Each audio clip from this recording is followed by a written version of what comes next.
Well, hello all you wonderful people out there in YouTube land, and welcome to the Texas Special YouTube channel. For this O-Gauge locomotive product review, we are going to be taking a look at this Lionel conventional Santa Fe F3A unit. This engine admittedly is not in the best shape that it could be. It was a second-hand acquisition. It belongs to Mr. Tait of the Texas Model Railroad Club. And the previous owner did not store this, admittedly, anywhere near as well as he should have to prevent damage and rust.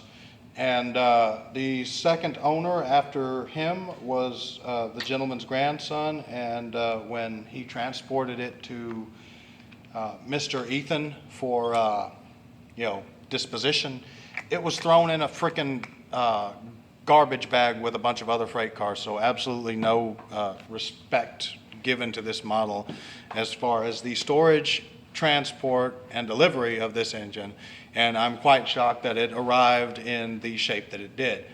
To start off with, the paint job.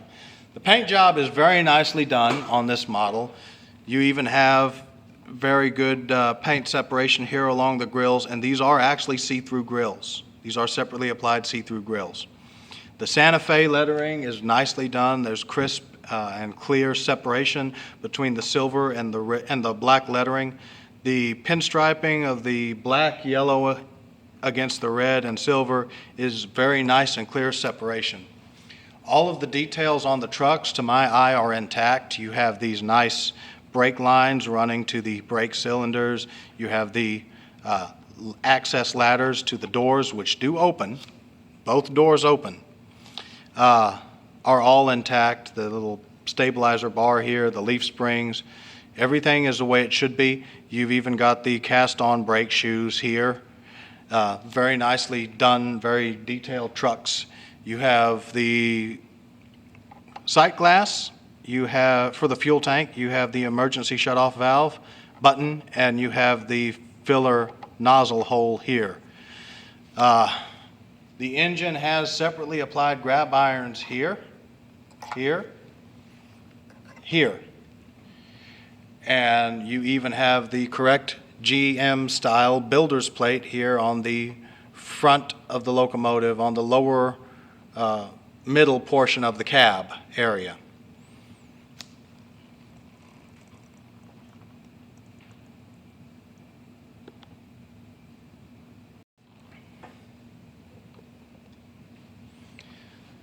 So looking at the front of this locomotive, you see this beautiful round bulldog style nose. You can see separately applied grab irons here around this front door on the nose, which does not open.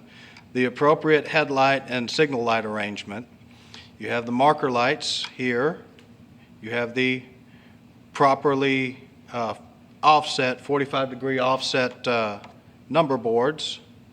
You have separately applied grab irons here and here, which unfortunately this one's a little smashed in.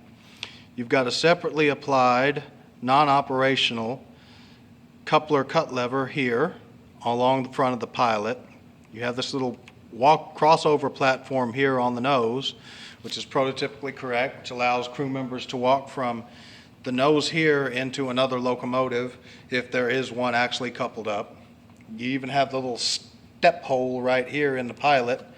Now, given that this is an O-scale locomotive, in the O-scale locomotive typical fashion, the pilot is not attached to the body.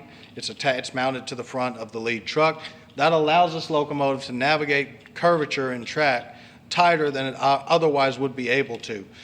This engine is rated for 031 curves. I'm betting it would be able to handle 027 curvature. It probably would not look right at all, but it can most likely do it. Also, while we're up here, you can see these grab irons. I don't think these are the correct grab irons that are supposed to come with this locomotive, given the fact that they're green. I could be wrong. I'm not a huge Santa Fe guy, so I don't really get into all that stuff with Santa Fe. Excuse me. And I'm not really sure what the deal is with this silver paint or whatever the heck this is on the inside. This is inside the window of the cab. all of the windows and windshields and whatnot have window glazing. I'm not seeing any cast on or separately applied windshield wipers of any variety on the front windshields. So looking at the roof of this locomotive, you see the see-through grills here. You have cast, or separately applied rather, lift rings throughout.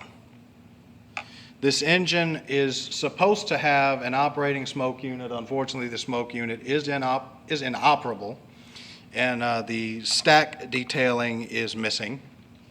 You have the appropriate number of cooling fans.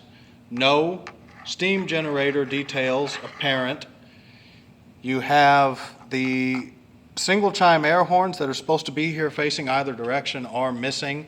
And given that, in addition to a little paint chipping on some of the grab irons and a little, one or two of them being squashed in, is really the only damage to this locomotive. Given how it was transported and stored, I find that to be impressive.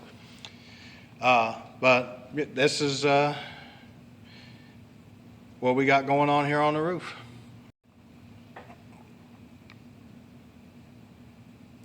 The rear of this locomotive, you see a door with a safety bar. The door opens. It has window glazing in the door window. You have the prototypically correct ridge detailing. You have a headlight. You have the diaphragm, which is sprung.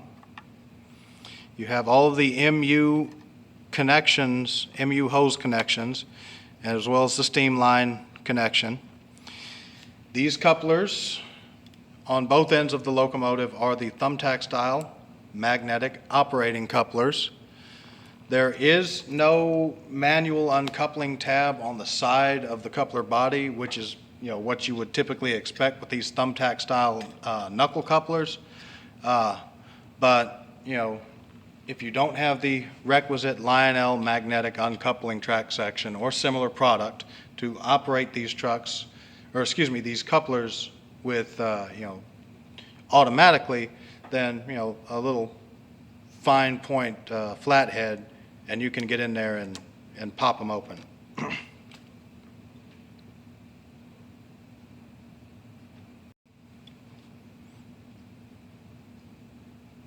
Here we are on the underside of the front end of the locomotive, and you can see a little bit what I was talking about with regards to the rust.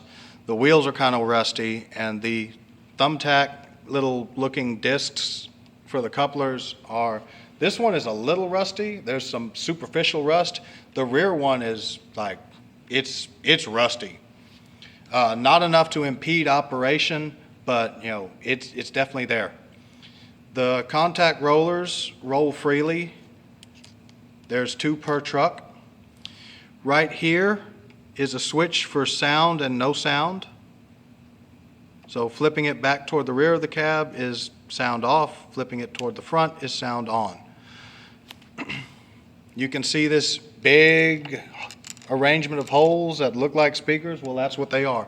It's speaker holes. The horn works on this. The rest of the sound system, if it does have like rail sounds or train sounds, I'm not sure. But I know for a fact the horn works on this locomotive. That's really it. There's not a whole lot of additional detailing on the underside of this engine other than basically what can be seen from the front, which is fine because that's really all you're going to see under normal circumstances. If we flip this locomotive over, you will find that there are 2 other switches.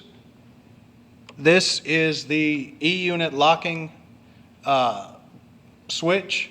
So in the forward position, the E-unit or reversing unit will operate as normal with the standard forward, neutral, reverse, neutral operating sequence. Flip this to the back toward the cab. That locks the reverser or E-unit in whatever direction it is set to operate the next time power is applied to the locomotive. This is the smoke unit switch right here, and it is in the off position because the smoke unit is, of course, inoperable. So it will remain that way because I don't want to fry or damage this engine further. There is also a screw to raise and lower the volume of the sound. I cannot for the life of me remember where the heck it is, but somewhere on here there is a screw to adjust the sound volume.